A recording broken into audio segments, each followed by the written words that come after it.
മനുഷ്യൻ എന്ന് പറയുമ്പോൾ നമ്മൾ മനസ്സിൽ വരുന്നത് പുരുഷൻ എന്നാണ്. നീ ഇനി ഒരു ഒറ്റ കവിത എഴുതി പോരുത് പറഞ്ഞു. ഞാൻ ആ കവിതയൊക്കെ ആലുവ പുഴയിൽ എറിഞ്ഞിട്ട് വരും ചെയ്തു.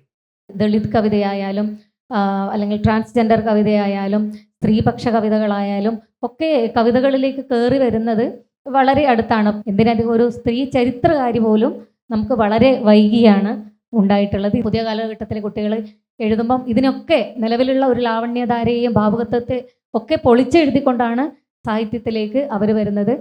നമ്മൾ ഒരിക്കലും വിചാരിക്കാത്ത ചില വിഷയങ്ങൾ പോലും കവിതക്ക് എന്താണ് വിഷയം കവിതയിലേക്ക് വരാറുണ്ട്.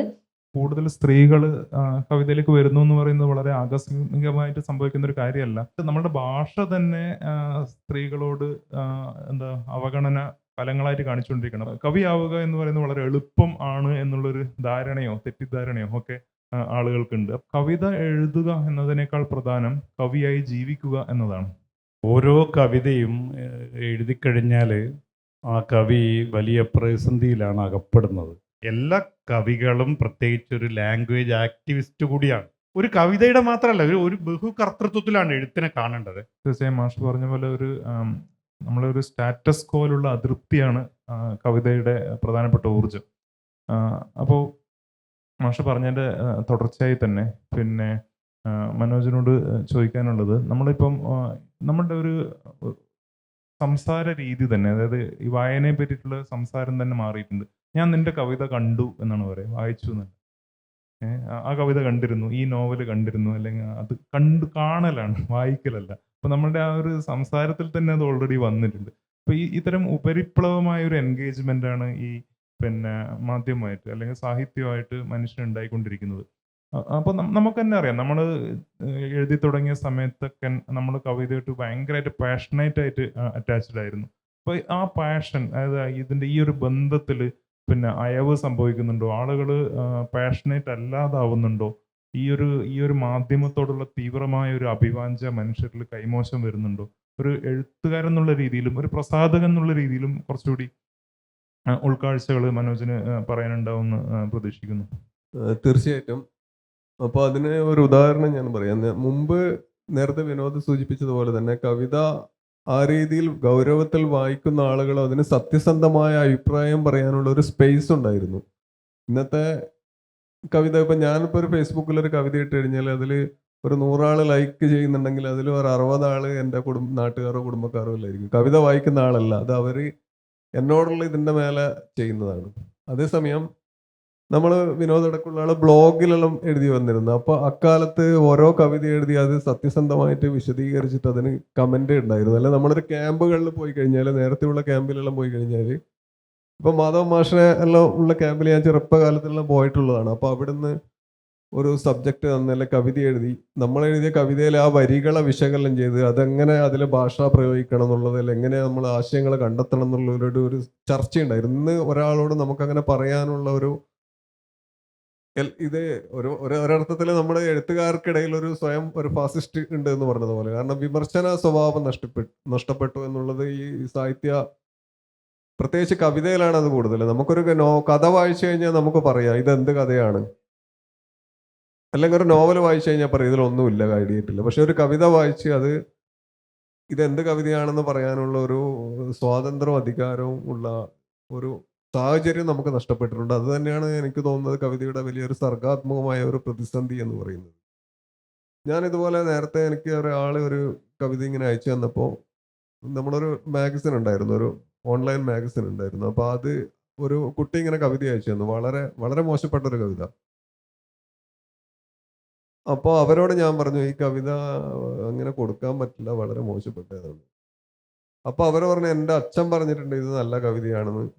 അപ്പോൾ അച്ഛൻ എന്തോ ഒരു സാഹിത്യകാരനാണ്, ഞാൻ ആളെ പേര് പറയുന്നില്ല, നിങ്ങൾക്ക് ചിലർക്ക് അറിയാമായിരിക്കും. അപ്പോൾ ആ കവിത ഞാൻ കൊടുത്തില്ല. കാരണം നമ്മളുടെ ഒരു മെയ് ഫ്ലവർ എന്ന് പറഞ്ഞിട്ട് നമ്മളൊരു ഓൺലൈൻ ഡിജിറ്റൽ മാഗസിൻ ഉണ്ടായിരുന്നു. അപ്പോൾ അതിൽ അത്യാവശ്യം നല്ല കവിതകൾ മാത്രമേ കൊടുക്കുന്നുണ്ടായിരുന്നു. അപ്പോൾ നമുക്കൊരു ഇതുണ്ടാവില്ല. അങ്ങനെ ഈ കുറേ നേരത്തെ പറഞ്ഞ പോലെ ഒരു യൂണിഫോമിൻ്റെ പറഞ്ഞതുപോലെ എല്ലാ യൂണിഫോം ഇട്ടിരിക്കുന്ന കൂട്ടത്തിൽ ഒരു യൂണിഫോം ഇടാത്ത ആളിരിക്കുമ്പോൾ ഉണ്ടാകുന്ന ഒരു പ്രശ്നം കൊണ്ട് ഞാനത് തള്ളി. അപ്പോൾ അതിന് ശേഷം അവളത് ഭയങ്കര വൈരാഗ്യ ബുദ്ധിയോടുകൂടി എൻ്റെ കവിതയെ മറ്റുള്ള ആളുകളോട് വിമർശിക്കലും അതൊക്കെ ചെയ്തു. പിന്നെ അതുമാത്രമല്ല, ഇതിൻ്റെ ഏറ്റവും വലിയ അപകടം എന്ന് പറഞ്ഞു കഴിഞ്ഞാൽ ഈ കവിത ഒരു 2-3 ആഴ്ച കഴിയുമ്പോൾ മലയാളത്തിലെ ഒരു പ്രധാനപ്പെട്ട ഒരു മാസികയിൽ ആനുകാലികത്തിൽ അത് അച്ചടിച്ചു വന്നു. അപ്പൊ അതാണ് ഈ കവിത നമ്മുടെ ഈ സാഹിത്യത്തിന് ഏറ്റവും വലിയൊരു പ്രതിസന്ധിയായിട്ട് വരുന്നത്. ഒരു വിമർശകന് സ്ഥാനമില്ല എന്ന രീതിയിലേക്ക് മാറുന്നുണ്ട്. കാരണം ഈ വാരികയിലൊക്കെ നമ്മൾ പറയാറുണ്ട്, വെറുതെ ഒരു സ്പേസ് ഫില്ലറായിട്ട് മാത്രം ഉപയോഗിക്കുന്ന ഒരു സാധനമാണ് കവിത എന്ന് പറയുന്നത്. കാരണം ഒരു പേജ് ഉണ്ട്, അല്ലെങ്കിൽ 1/2 പേജ് കൂടുതലുണ്ട്. അത് അങ്ങനെ ചെയ്യുന്ന ഒരു മാസിക മലയാളത്തിലുണ്ട്. കവിത മാത്രം. ഇപ്പം ഞാൻ ഒരു മാസികയിൽ ഒരു കവിത അയച്ചിട്ടുണ്ടായിരുന്നു. അപ്പോൾ നേരത്തെ എഡിറ്റിങ്ങിനെ പറ്റി പറഞ്ഞപ്പോൾ കവിതയുടെ പേര് പൂരിപ്പിച്ചു കൊണ്ടേയിരിക്കുന്ന എഴുത്തിൽ എന്ന് പറഞ്ഞിട്ടായിരുന്നു. അങ്ങനെ ഒരു നീളത്തിലുള്ള പേരാണ്. കാരണം അതിങ്ങനെ ഒരു അപ്പോൾ ഒരു പേജുള്ള ഒരു 10-40 വരിയുള്ള കവിതയായിരുന്നു. അപ്പോൾ ഈ വാരിക ലേ ഔട്ട് ചെയ്യുന്ന സമയത്ത് അവർക്ക് അവിടെ ഒരു പേജ് കുറവുണ്ടായിരുന്നു. അപ്പോൾ ഇയാൾ പൂരിപ്പിച്ചുകൊണ്ടേയിരിക്കുന്ന എഴുത്ത് എന്ന് പറഞ്ഞ ആ ഒരു വരി കട്ട് ചെയ്ത് വെറും എഴുത്ത് എന്ന് മാത്രം കൊടുത്തു. 42 വരിയുള്ള കവിത ഒരു 12 വരിയായിട്ട് അവിടെ കൊടുത്തു. കാരണം അയാളെ വിളിച്ച് അയാൾ പറഞ്ഞു, അത് കുഴപ്പമില്ല, നിങ്ങളുടെ പേരുണ്ടല്ലോ, കുറച്ച് വരിയുണ്ട്, പിന്നെ അത്ര സ്ഥലം മാത്രമേ ഉള്ളൂ, അപ്പോൾ അതേ കൊടുക്കാനുള്ള ഇതുള്ളൂ. അപ്പോൾ അങ്ങനെയുള്ള എഡിറ്റിംഗ് നടന്നു വരുന്നുണ്ട്. അപ്പോൾ നമുക്കാർക്കും കവിതയിൽ ചോദ്യം ചെയ്യാനുള്ള അല്ലെങ്കിൽ വിശകലനം ചെയ്യാനുള്ള, ചോദ്യം എന്നുള്ളതല്ല, നമുക്കത് വിമർശിക്കാനോ അല്ലെങ്കിൽ അതിനെപ്പറ്റി പഠിക്കാനോ ഉള്ള ഒരു സാഹചര്യം കവിതയിൽ വളരെ വളരെ കുറവാണെന്നാണെന്നാണ് എനിക്ക് തോന്നുന്നത്. മറ്റു സാഹിത്യ മേഖലകളെ അപേക്ഷിച്ചിട്ട് അത്ര കുറവാണത്.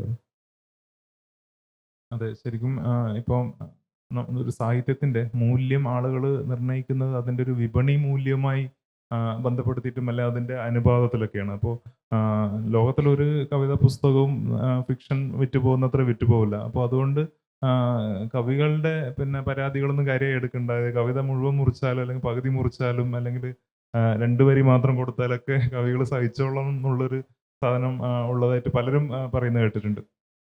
ഇനി പ്രസാദിലേക്കാണ് പോകാനുള്ളത്. അപ്പോൾ നേരത്തെ സംസാരിച്ചപ്പോൾ സൂചിപ്പിക്കേണ്ടായി, കവിത എന്ന് പറയുന്നത് പ്രതീക്ഷയുടെ ഒരു പിന്നെ ജീവിതത്തിൽ എല്ലാ വെളിച്ചങ്ങളും അണയുമ്പോഴും നമ്മൾ ഉയർത്തിപ്പിടിക്കുന്ന ഒരു വെളിച്ചമാണ്. അല്ലെങ്കിൽ കവിത നമ്മളെ കൂടുതൽ ജീവിപ്പിക്കും എന്ന് പറയുന്നുണ്ട്. അപ്പോൾ ഇതിനെ ഒന്ന് ഇതിനെപ്പറ്റി എനിക്ക് തോന്നുന്നു കൂടുതൽ പറയാനുണ്ടാവുമായിരിക്കും. കാരണം നമ്മൾ ഇതുവരെ സംസാരിച്ചതിൽ കവിതയുടെ പൊളിറ്റിക്സും കവിതയുടെ ഭാഷാപരമായിട്ടുള്ള സാങ്കത്യവും കാര്യങ്ങളൊക്കെയാണ് സംസാരിച്ചത്. പക്ഷേ കവിത എങ്ങനെ മനുഷ്യനെ സ്വാധീനിക്കുന്നു, കവിത എഴുതുന്ന ആളുടെ ജീവിതത്തിനെ അല്ലെങ്കിൽ കവിത വായിക്കുന്ന ആളുടെ ജീവിതത്തിനെ ഏത് രീതിയിൽ അത് സ്വാധീനിക്കുന്നു, ഏത് രീതിയിൽ അത് മാറ്റിമറിക്കുന്നു എന്നുള്ളതിനെ പറ്റി എന്തെങ്കിലും കുറച്ച് പറയാനുണ്ടാവും? നേരത്തെ സംസാരിച്ചപ്പോൾ നമ്മൾ സൂചിപ്പിച്ചു വരികളിൽ അക്ഷരം 12 പാടുള്ളൂ എന്നൊക്കെ പറയുന്ന കാലത്ത് നിന്ന് ചൊല്ലുന്നത് മാത്രമാണ് കവിത, പറയുന്നത് കവിതയല്ല എന്നൊക്കെ പറയുന്ന വാദങ്ങളൊക്കെ ആ ചർച്ച എനിക്കൊരു 10 വർഷം മുമ്പുള്ള ചർച്ച, ആ ചർച്ചകളൊക്കെ ഇപ്പോൾ അവസാനിച്ചു കഴിഞ്ഞു. ഇന്നിപ്പം ചൊല്ലുന്ന കവിതയും പറയുന്ന കവിതയും ഒക്കെ കവിതയായിട്ട് അംഗീകരിക്കുന്ന തരത്തിലേക്ക് നമ്മുടെ സാഹിത്യബോധം ഒരുപാട് വാദം. അതുകൊണ്ട് അത്തരം വാദങ്ങൾ എന്നാലും ചില സ്ഥലത്ത് ഇപ്പോഴും അത്തരം വാദങ്ങൾ പലപ്പോഴും ഉയർന്നു വരാറുണ്ട്. എന്നാലും പുതിയ കാലത്ത് ഭാഷയെ നമ്മുടെ കാലം ഉൾക്കൊണ്ടിട്ടുണ്ടെന്നാണ് ഞാൻ മനസ്സിലാക്കുന്നത്. മാഷൂടെ പറഞ്ഞതുപോലെ കവിത തീർച്ചയായിട്ടും മികച്ച കവിതകൾ ഇനിയും വരാനിരിക്കുന്നുണ്ട് എന്ന് വിശ്വസിക്കുന്ന ഒരാൾ ഞാൻ. കവിതയൊക്കെ അവസാനിച്ച് എല്ലാ മികച്ച കവിതകളും അവസാനിച്ചിരിക്കുന്നു, അല്ലെ ഏറ്റവും മികച്ച കവിതകൾ ഇനിയും വരാനിരിക്കുന്നുണ്ടെന്ന് വിശ്വസിക്കുന്ന, അതാണ് ഞാൻ പറഞ്ഞത്, പ്രതീക്ഷിക്കുന്നു. ഏറ്റവും നിരാശനായി നിൽക്കുമ്പോഴും പ്രതീക്ഷയുടെ കൊടി ഉയർത്തിപ്പിടിക്കാൻ വേണ്ടി സാധിക്കുന്നത് കവിതയിലാണെന്ന് പറഞ്ഞത് കൊണ്ടാണ്. അതുകൊണ്ട് മികച്ച കവിതകൾ തീർച്ചയായിട്ടും വരാനുണ്ടെന്ന് ഞാൻ വിചാരിക്കുന്നത്. ഞാനതിന് ഒരു വരികൾ ഇങ്ങനെയാണ് ഞാൻ സൂചിപ്പിച്ചത്. ഏറ്റവും മികച്ച കവിത നിശബ്ദതയിലാണ്, ഭാവിയുടെ കവിത ഇപ്പോഴും ഉറങ്ങിക്കിടക്കുകയാണ്, അതിൻ്റെ കൂർക്കം വലികളെ നാം ഇടിമുഴക്കങ്ങളായി തെറ്റിദ്ധരിക്കുകയാണ്. ഭാവിയിൽ പെയ്യുന്ന മഴയുടെ ഒരു കുളിര് ഇപ്പോൾ അനുഭവിക്കാൻ ആവുന്നു എന്നതിലാണ് കവിതയുടെ നിൽപ്പ്. കവിതയുടെ ഭാവിയെ സംബന്ധിച്ച് ഞാൻ എഴുതിയിട്ടുള്ള ഒരു ചെറിയ കവിതയായിരുന്നു.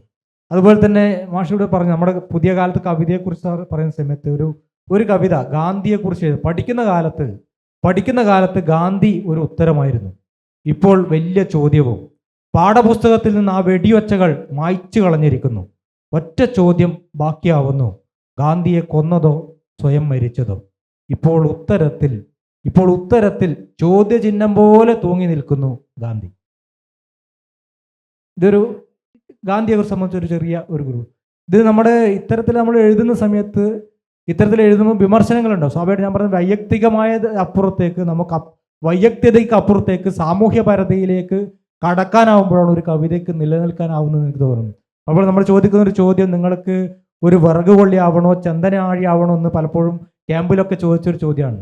ചന്ദനാഴി അരഞ്ഞു തീരുന്നത് വ്യവസ്ഥയ്ക്ക് കുറിചാർത്താനാണെന്നും വിറക് കൊള്ളി എരിഞ്ഞു തീരുന്നത് ചരിത്രത്തിന് ഇന്ധനമാവാനാണെന്നൊക്കെ നമ്മൾ പലപ്പോഴും പറയാറുണ്ട്.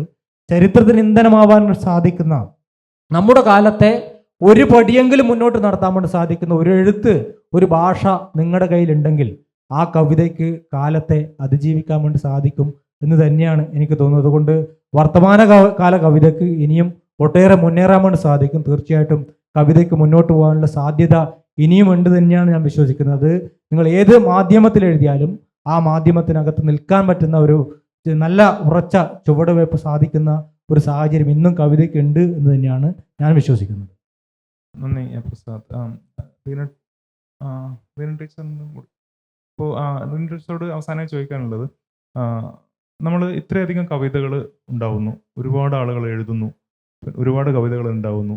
ഇതിൽ ഒരു നമ്മളുടേതായ ഒരു സ്വരം കേൾപ്പിക്കാനുള്ള നമ്മളുടെ ഒരു അവസരം എന്താണ്? അതിനെപ്പറ്റി എങ്ങനെയാണ് ആലോചിക്കുന്നത്? അത് ഒരുപക്ഷെ നമ്മൾ ഈ എല്ലാ കവിതകളും വായിച്ചിട്ട് ഇതിൽ നിന്ന് വ്യത്യാസമുള്ളൊരു കവിത എഴുതിക്കൊണ്ടാണോ? അല്ല, നമ്മളുടെ ജീവിതം വളരെ യുണീക്ക് ആയിരിക്കുമല്ലോ. ഓരോരുത്തരുടെയും വിരലടയാളം പോലെ തന്നെയാണ് അവരവരുടെ ജീവിതം. നമ്മളെ ജീവിതം പോലെ വേറൊരു ജീവിതം ഉണ്ടാവില്ല. എക്സാക്ട് അതേപോലെ വേറെ ഉണ്ടാവില്ലല്ലോ.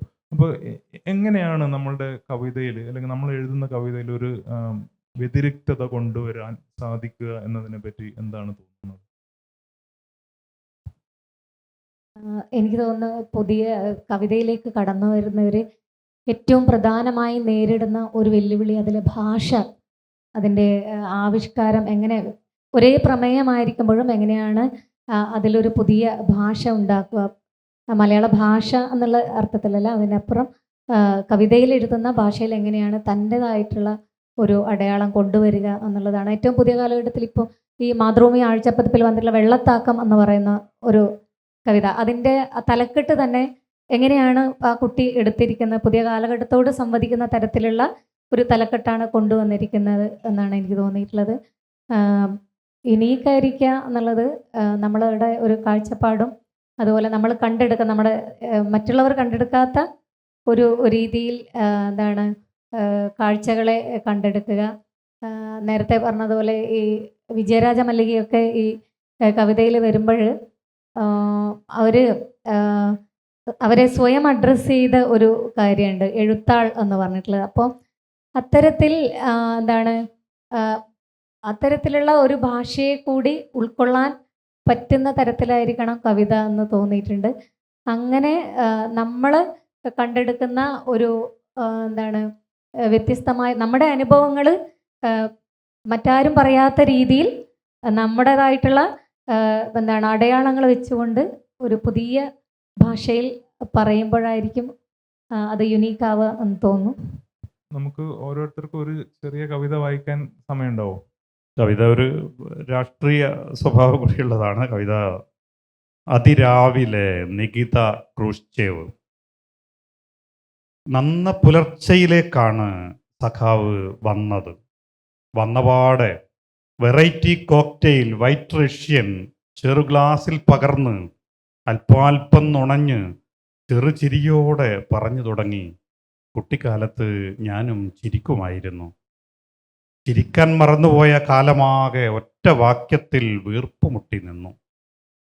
ഡീസ്റ്റാലിനൈസേഷൻ ഒട്ടും എളുപ്പമായിരുന്നില്ല. ഞാനും ഒരു സ്റ്റാലിനായിരുന്നല്ലോ. കണ്ട് കണ്ട് അകത്തും പുറത്തും അനേകം സ്റ്റാലിന്മാർ. മീറ്റിങ്ങുകൾ, മുദ്രാവാക്യങ്ങൾ, പടുകൂറ്റൻ റാലികൾ എല്ലാം പതിവ് പോലെ. ചുറ്റിക്കറങ്ങിയ നെടുവീർപ്പുകൾ പോലും ചോദ്യം ചെയ്യപ്പെട്ടു. അധികാരം തണുത്ത വോഡ്കയായി പതുക്കെ പതുക്കെ എല്ലാറ്റിനെയും വിഴുങ്ങും നീലത്തിരമാല. എവിടെയും കാണാം അസഹിഷ്ണുതയുടെ നീളൻ മൂക്കുകൾ. അളന്നെടുക്കും നോട്ടങ്ങൾ ചുറ്റിലുമുണ്ടായിരുന്നു. വാഴ്ത്തുകൂട്ടങ്ങൾ, തീറ്റപ്പണ്ടാരങ്ങൾ, വിശ്വസിക്കാൻ കൊള്ളാത്ത പരസ്പരം ഒറ്റുന്ന പെറുക്കിത്തീനി പരീക്ഷകൾ. ക്രൂഷ്ചേവ് കിതയ്ക്കുന്നുണ്ടായിരുന്നു. എവിടെ, എങ്ങനെ തുടങ്ങണം? സ്റ്റാലിനുള്ളിലില്ലാത്തവരില്ല, തരം കിട്ടാൻ തക്കം പാർത്തിരിക്കുവോർ മാത്രം. ഒടുവിൽ നിശബ്ദതയിൽ പുളച്ചു മതിച്ചു കിടക്കും അവർ. എപ്പോഴും എല്ലായ്പ്പോഴും പൊട്ടി മുളക്കും അവർ. കണ്ണുപൊത്തി, ചെവി പൊത്തി, വാ പൊത്തി നിന്ന മഹാമൗനികൾ, അനങ്ങാപ്പാറകൾ, മിണ്ടാപ്പൂതങ്ങൾ. പച്ചവെള്ളത്തിൽ പോലും ഇവരെ വിശ്വസിക്കരുതേ. നിസ്സാരരായ ചെറുകല്ലുകളാണ് വിസ്മയകരമായി പ്രവർത്തിച്ചത്. തകർന്നു വീഴാത്തതായി ഒന്നുമില്ലെന്ന് അവർ വിളിച്ചു പറഞ്ഞുകൊണ്ടേയിരുന്നു. ചോര തുടിക്കും ചെറുകല്ലുകളെ എന്ന് ചരിത്രം പറയാതിരിക്കില്ല. ബാക്കിയുള്ള വോഡ്കയാകെ അകത്താക്കി നികിത സർഗേവിച്ച് ക്രൂഷ്ചേവ് പതുക്കെ ഇറങ്ങിപ്പോവുകയായിരുന്നു. പതുക്കെ. ഒരു ചെറിയ കവിത വായിക്കാം. കേക്ക് ഡെലിവറി എന്നാണ് കവിതയുടെ പേര്. തൂക്കുപാലത്തിൽ നിന്ന് വീണാണ് അവൾ മരിച്ചത്. അത്രയേറെ ഉയരമുള്ള പാലമായിരുന്നു. കൈവരികൾ ഇടയ്ക്കിടെ മാറ്റിപ്പണിത് ബലമുള്ളവയായിരുന്നു. സ്വയം വീഴണം എന്നു കരുതിയതിനെ തടയാൻ ആ കൈവരികൾ ഒന്നും പോരായിരുന്നു. ഒരാഴ്ച മുമ്പ് അതേ തൂക്കുപാലത്തിൽ നിന്ന് ഞാനെടുത്ത ഫോട്ടോ കണ്ട് അവളിട്ട കമന്റിന് മറുപടി കൊടുക്കും മുമ്പ് പറയാതെ അങ്ങ് പോയി. വീട്ടിൽ നിന്നുണ്ടാക്കി അവൾ ആവശ്യാനുസരണം കൊണ്ടുവന്നിരുന്ന കേക്ക് സാമർത്ഥ്യത്തോടെ വിറ്റുകൊടുത്തിരുന്ന ഒരു ബേക്കറിക്കാരനാണ് ഞാൻ. ബേക്കറിയിൽ വന്നുള്ള പരിചയമൊഴിച്ച് അവളെക്കുറിച്ച് ഒന്നും അറിയില്ല. ബേക്കറിക്ക് മുന്നിലെ തിരക്കുള്ള റോഡിൽ വെച്ച് അവളുടെ കയ്യിൽ പിടിച്ചലറിയ മദ്യപാനിയായ ഒരു മനുഷ്യൻ അവളെ ഉപേക്ഷിച്ചു പോയ കാമുകനായിരുന്നു എന്ന് മാത്രം അറിയാം. ബേക്കറിയിൽ കേക്കുമായി വരുമ്പോൾ ഒന്ന് ചിരിക്കും. വിറ്റുപോയവയുടെ കാശ് കൊടുക്കും. അതിലപ്പുറം ഫോട്ടോക്ക് ലൈക്ക് ചെയ്യുന്ന, അത്യാവശ്യം കമന്റ് ചെയ്യുന്ന കേവലമായ ഒരു സൗഹൃദത്തിലപ്പുറം അവൾ വളർന്നത് പോലുമില്ല. അവൾ മരിച്ചു കിടന്ന തൂക്കുപാലത്തിനടിയിലെ പുഴയിൽ നിന്ന് കിട്ടിയ അവളുടെ മൃതശരീരവുമായി ആംബുലൻസ് കടന്നു പോകുമ്പോൾ അവളുടെ മദ്യപാനിയായ കാമുകൻ ഇന്ന് ബേക്കറിയിലെത്തി. അവൾ തലേന്ന് കൊണ്ടുവച്ച കേക്കുകളിലൊന്ന് അയാൾ പൊതിഞ്ഞു വാങ്ങി. 2 റോസാപ്പൂക്കളുടെ ആകൃതിയിൽ നിർമ്മിച്ച ആ കേക്കിൽ അയാൾ എഴുതിച്ചത് ഇങ്ങനെയായിരുന്നു: ഞാൻ മറക്കാത്ത നിന്റെ പിറന്നാളിന്. അയാൾ എഴുതിച്ചത് ഇങ്ങനെയായിരുന്നു: ഞാൻ മറക്കാത്ത നിന്റെ പിറന്നാളിന് നന്ദി. പൂവൻ എന്ന കവിത. പുലർച്ചെ സൈക്കിളിൽ പാല് കൊടുക്കാൻ പോകുന്ന പയ്യനാണത് കണ്ടത്. കെട്ടിയിട്ടിരിക്കുന്ന കയറിന് കീഴെ ഒരു പൂവൽ തളം കെട്ടി കിടക്കുന്നു. ചുറ്റും തൂവലുകൾ പൊഴിഞ്ഞ് ഉടൽ ഞരമ്പുകളുടെ സത്യാവസ്ഥ എങ്ങനെയോ വെളിപ്പെട്ടു പോയിട്ടുണ്ട്. സൈക്കിൾ പിന്നവിടെ നിന്നില്ല. അതേപടി ഭൂതകാലത്തിലേക്ക് തിരിച്ചോടിപ്പോയി ആളെ കൂട്ടി. തളം കെട്ടിയതിൽ വിരൽ തൊട്ട് രുചിച്ച് ഇളം പ്രായമെന്നാരോ മുറുമുറുത്തു. തുടയിലെ നുള്ള്. തെരുവിൽ സൂചി വീണാൽ കേൾക്കാം. ഇരുട്ട് ഉടലിൽ തീർപ്പ് കൽപ്പിച്ച ചെഞ്ചായം മായ്ക്കാൻ കൂവലിന് മുകളിൽ ആരോ കട്ടിപ്പുതപ്പിട്ടു. അതുവരെ പ്രകമ്പനം കൊള്ളിച്ച തൊണ്ടയിൽ ഗ്രാമവാസികൾ പാതി അടഞ്ഞ കണ്ണുകളോടെ മലർന്നു കിടന്നു. അസ്വാഭാവികമായി ഒന്നുമില്ലെന്നറിയിച്ച് സൂര്യനോടൊപ്പം കാറ്റ് വീണ്ടും വീശി. ഉറുമ്പുകൾ നിരനിരയായി അനുശോചനമറിയിക്കാനെത്തി. ചത്തോ എന്ന് ഇടയ്ക്കിടെ കുന്തം തോണ്ടി നോക്കിയപ്പോഴെല്ലാം അബോധത്തിലും അത് ചീറി. കൊന്നിട്ടും ചാവാത്ത കോഴിയോ? വാസ്തവത്തിൽ അത് ചത്തു കഴിഞ്ഞിരുന്നു. കത്തിക്കൂ എന്ന് കൽപ്പനയുണ്ടായി. മുന്തിയ തടിക്കഷ്ണങ്ങളെ നക്കിത്തുടച്ച് പെട്രോളിൻ മണത്തിൽ കുതിരുന്നു. കാടിൻ്റെ ഗർഭഗൃഹത്തിൽ നിന്നും കൂവൽ അറുത്ത് മാറ്റിയപ്പോൾ പൊക്കിൾ കൊടി പിടഞ്ഞു. ഉടലിൻ്റെ ചങ്ങലയിൽ വിടുതൽ നേടിയവൻ മതിവരുവോളം ആനന്ദ നൃത്തം ചവിട്ടി. എന്നിട്ടും പോരാഞ്ഞ് പാതിരകളിൽ മാംസം മണക്കുന്ന ചിമ്മിനികൾക്ക് മുകളിൽ പറന്നിരുന്ന് കൊക്കരക്കോ എന്ന് നീട്ടിക്കൂവി. പാതിയടഞ്ഞ കണ്ണുകളെല്ലാം ഒറ്റയടിക്ക് തുറന്നുപോയി. ഒരേ കണ്ടമായ അവരതേറ്റു കൂവി. കൊക്കരക്കോ, നാശമെന്ന് പിറുപിറുത്ത് വീണ്ടും അവർ വടിവാളും കുന്തവുമായി കാത്തിരുന്നു. ഉറക്കം മുറിയുന്നത് അത്ര സുഖകരമല്ലാത്ത ഏർപ്പാടായതിനാൽ. തെരുവിൽ മേലുടുപ്പില്ലാത്ത പഴയ കുട്ടി അവിടെ തന്നെയുണ്ട്. ആ ഘോഷയാത്രയെ നോക്കി അവനതാ പൂവാൻ തുടങ്ങുകയാണ്. ചുവരെഴുത്തുകൾ. അന്ന് ജീവിതത്തിൽ നിന്ന് കുടിയിറക്കപ്പെട്ടവൻ്റെ മിച്ചഭൂമി സമരത്തെപ്പറ്റി നമ്മൾ എങ്ങനെ അറിയാനാണ്? ആദ്യ രാത്രി കഴിഞ്ഞ് അന്തഃപുരമിറങ്ങി വരുന്ന പെണ്ണിൻ്റെ അടക്കിപ്പിടിച്ച തേങ്ങലുകൾക്ക് മുന്നിൽ വഴിവരമ്പിൽ ചൂട്ടുമായി നടക്കേണ്ടി വരുന്നവൻ്റെ ഗതികെട്ട സങ്കടങ്ങൾ നമുക്കിന്ന് ഇക്കിളിപ്പെടുത്തുന്ന വെറും കഥകൾ മാത്രമാണല്ലോ. തൻ്റെ ഇടം നൽകി ചോർന്നൊലിക്കുന്ന അവൻ്റെ സ്വപ്നങ്ങളെ കെട്ടിപ്പുതച്ച് അടച്ചുറപ്പ് നൽകിയ ആ സമരങ്ങൾ നമുക്കറിയില്ലല്ലോ. ചരിത്രത്തിലെ ചതികളും ചിതറിയ ചോരയും കൊടിയ മർദ്ദനങ്ങളും വെടിയൊച്ചകളും നമുക്ക് കാരണങ്ങൾ പഠിക്കാനുള്ള പരാജയപ്പെട്ടു പോയ വെറും കലാപങ്ങൾ മാത്രമാണല്ലോ. വംശാവലികൾ കാണാതെ പഠിച്ചും വട്ടമേശകളുടെ വർഷം കുറിച്ചു വെച്ചും പരാജയപ്പെട്ട കലാപങ്ങളുടെ കാരണങ്ങൾ ഒന്നരപ്പുറത്തിൽ കവിയാതെ ഉപന്യസിച്ചും നമ്മൾ ചരിത്ര ക്ലാസ്സിലെ മിടുക്കരായ വിദ്യാർത്ഥികളാവുന്നു. ഒന്നരപ്പുറത്തിനപ്പുറത്തെ തെരുവിലെ ചുവരെഴുത്തുകൾ നമ്മൾ എന്നാണ് വായിച്ചു തുടങ്ങുക? കവികളും മനുഷ്യരും എന്നാണ് ഈ കവിതയുടെ പേര്. നമ്മളിപ്പോൾ സംസാരിച്ച പല വിഷയങ്ങളുടെ ഒരു കൺക്ലൂഷൻ പോലെ ഇതിനെ കണ്ടു കഴിഞ്ഞാൽ സന്തോഷം. കവികളും മനുഷ്യരും. 25 കൊല്ലം മുമ്പ് ഒരു സുഹൃത്ത് എന്നോട് പറഞ്ഞു, കവിതയൊക്കെ എഴുതുന്ന ഒരാളെ ആദ്യമായിട്ടാണ് അടുത്ത് കാണുന്നത്. അതേ സുഹൃത്ത് ഇന്നലെ ഫോൺ വിളിച്ചപ്പോൾ പറഞ്ഞു, കാലം മാറിപ്പോയി, വീട്ടിൽ നിന്നിറങ്ങിയാൽ ഒരു കവിയെയെങ്കിലും തട്ടാതെ മുട്ടാതെ തിരിച്ചെത്താൻ പറ്റില്ല ഇന്നത്തെ കാലത്ത്. 25 കൊല്ലം നമുക്കും ഈ ഭാഷക്കും എന്താവും സംഭവിച്ചിട്ടുണ്ടാവുക? നീതിയുടേതായ എന്തോ ഒന്ന്, എപ്പോഴോ കാണാതായത്, ഇവിടെങ്ങാനുമുണ്ടോ എന്ന് പരതാൻ ഭാഷ മനുഷ്യരെ എടുത്തു നോക്കുകയും നീക്കി നോക്കുകയും കുടഞ്ഞു നോക്കുകയും ചെയ്യുമെന്ന് ഞാൻ വിശ്വസിക്കുന്നു. ഇങ്ങനെ ഭാഷയുടെ കൈപ്പെരുമാറ്റമേറ്റ മനുഷ്യരാണ് കവികളായി മാറുന്നതെന്ന് എനിക്ക് അനുമാനിക്കണം. മനസ്സിന് കവിതയുടെ തലതിരിവുള്ളതുകൊണ്ടാണ് ഈ തോന്നലുകളെന്ന് എനിക്കറിയാം.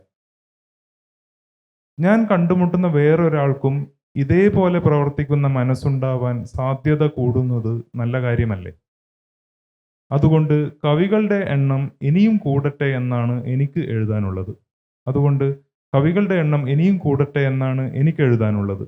ആളോഹരി കവികളുടെ എണ്ണം ഒന്നിൽ കൂടുമ്പോഴാവാം എല്ലാ നീതികൾക്കും ആവശ്യത്തിനുള്ള അളവിൽ ഭാഷയുണ്ടാവുക. ആളോഹരി കവികളുടെ എണ്ണം ഒന്നിൽ കൂടുമ്പോഴാവാം എല്ലാ നീതികൾക്കും ആവശ്യമുള്ള അളവിൽ ഭാഷയുണ്ടാവുക. നന്ദി.